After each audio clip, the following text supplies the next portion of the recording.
ত্রয়োদশ জাতীয় সংসদ নির্বাচন সামনে রেখে একক প্রার্থী চূড়ান্ত করতে তৎপর বিএনপি। সব বিভাগেই জেনজিকে গুরুত্ব দিয়ে করা হচ্ছে সম্ভাব্য প্রার্থী তালিকা। মূলত এবারের মনোনয়নে চমক হতে পারেন যোগ্য তরুণরা।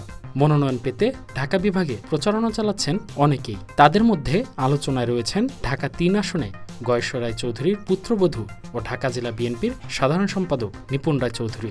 জনপ্রিয় রাজনৈতিক পরিবার থেকে আসা নিপুণ রায় জেনজিদের কাছে বেশ জনপ্রিয়।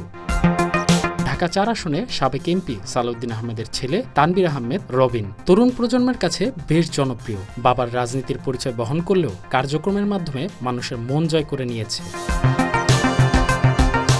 ঢাকা ৬ আসনে প্রয়াত সাদেক হোসেন খোকার ছেলে ইঞ্জিনিয়ার ইশরাক হোসেন বেশ জনপ্রিয় নেতা। ইশরাক রাজপথে বেশ অনেকদিন ধরেই লড়াই করে যাচ্ছেন তিনি। জেনজিদের কাছে বেশ পছন্দের এই নেতা। ঢাকা ৭ আসনে যুবদলের সাবেক সাংগঠনিক সম্পাদক ইসহাক সরকার ও হামিদুর রহমান হামিদ রাজনীতির মাঠে অনেকদিন ধরেই এই দুই নেতা আছেন, চালিয়ে যাচ্ছেন গণসংযোগ। তরুণ প্রজন্মের কাছে দুইজনই বেশ ভালোভাবে পরিচিত। হয়তো বিএনপির হাইকমান্ড বেছে নেবে একজন যোগ্য নেতাকে।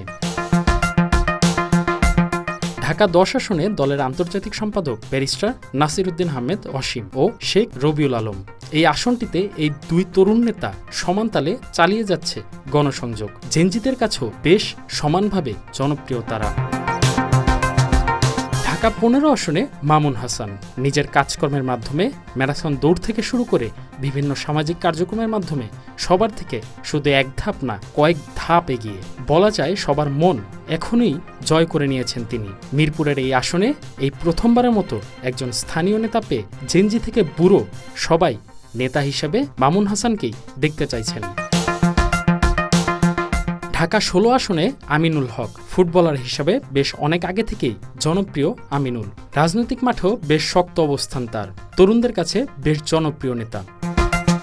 ঢাকা ১৮ আসনে এস.এম. জাহাঙ্গীর হোসেনের নাম আলোচনায় রয়েছে। বেশ জনপ্রিয় এই নেতা এগিয়ে আছেন মনোনয়ন দৌড়ে।